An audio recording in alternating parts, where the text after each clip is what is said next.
Pernah nggak sih kalian ngerasa pengen mulai sesuatu yang baru, misalnya belajar skill baru, atau ya kayak topik kita hari ini, mau coba dalemin lagi soal agama, tapi rasanya kok, aduh rumit banget ya, bingung harus mulai dari mana?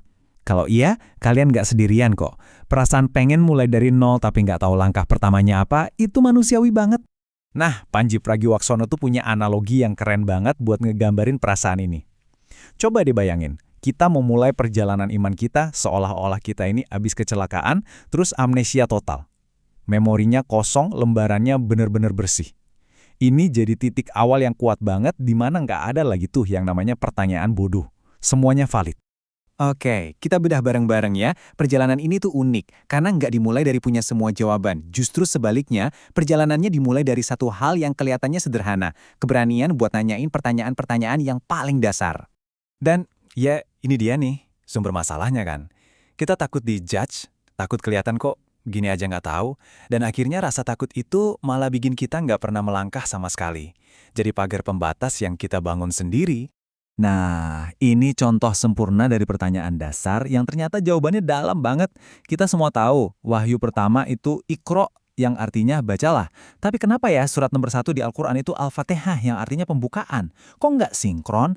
Nah, justru dari pertanyaan inilah kita bakal nemuin pintu masuk buat ngerti gimana Al-Quran yang kita pegang sekarang ini disusun. Jadi, gimana cara kita mecahin teka-teki tadi? Jawabannya ada di proses turun dan disusunnya Al-Quran itu sendiri.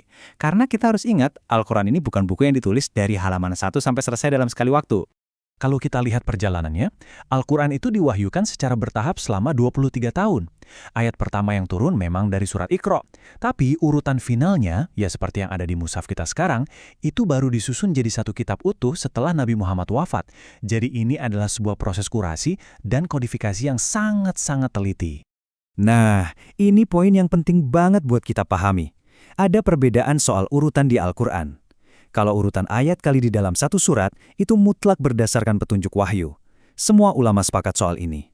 Tapi, kalau urutan surat-suratnya, kenapa Al-Fatihah nomor 1, Al-Baqarah nomor 2, dan seterusnya, di sini ada dua pandangan utama. Ada yang bilang itu juga petunjuk wahyu, ada juga yang bilang itu adalah hasil ijtihad atau penalaran para sahabat. Terus, apa sih ijtihad itu? Gini deh, biar gampang. Bayangin ada pohon mangga.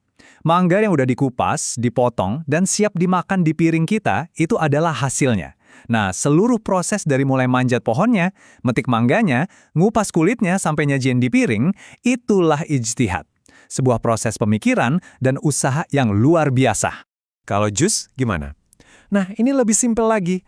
Pembagian jadi 30 jus ini murni alat bantu yang praktis. Tujuannya cuma satu, biar kita lebih gampang kalau mau menargetkan baca Al-Quran sampai tamat dalam sebulan. Jadi ini soal manajemen membaca, bukan soal pembagian berdasarkan tema atau isi. Oke, tadi kan kita udah bahas soal teknisnya. Sekarang kita masuk ke bagian yang mungkin lebih sering kita rasain, hambatan emosionalnya, yaitu rasa takut berbuat salah waktu belajar.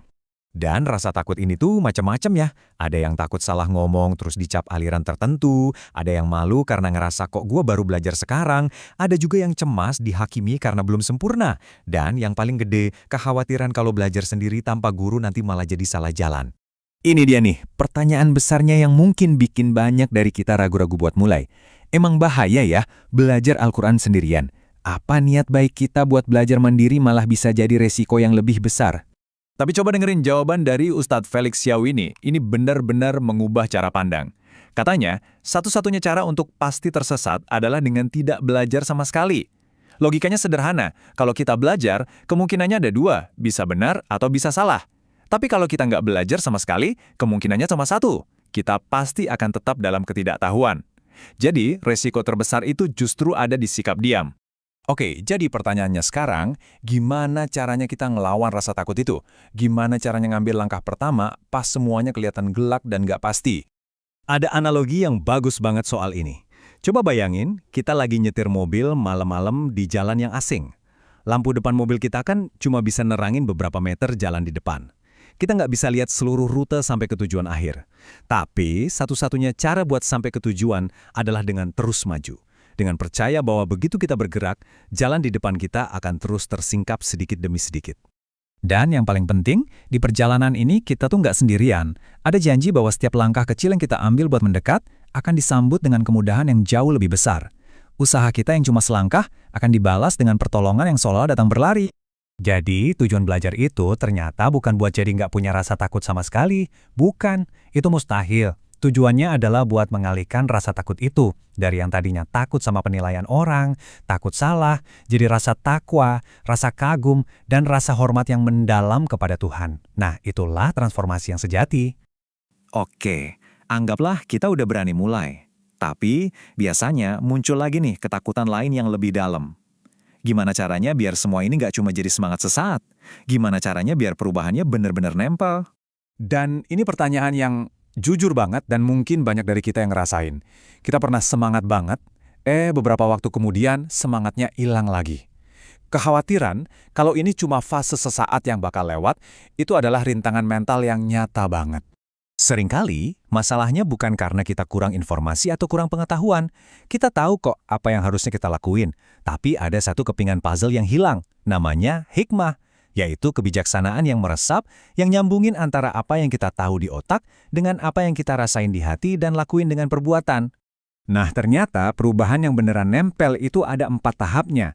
Pertama, kognitif, kita tahu apa yang harus dilakukan. Kedua, afektif, kita merasakan kenapa kita harus melakukannya. Ketiga, motorik, kita mampu secara fisik melakukannya. Dan terakhir, perilaku, kita ulang-ulang terus sampai jadi kebiasaan. Dan jujur aja, seringnya kita mentok di mana? Di langkah kedua ini kan? Di bagian afektifnya.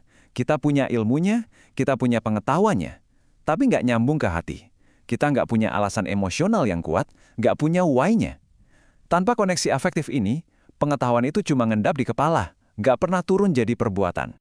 Pada akhirnya, ini semua ngebantu kita buat ngubah cara mandang tujuan kita. Ini bukan soal lulus atau gagal. Setiap langkah, setiap pertanyaan, setiap keraguan, dan setiap usaha yang kita lakuin adalah bagian dari proses yang ngebentuk kita jadi versi diri yang lebih baik. Dan sebagai penutup, coba kita renungin pertanyaan ini deh.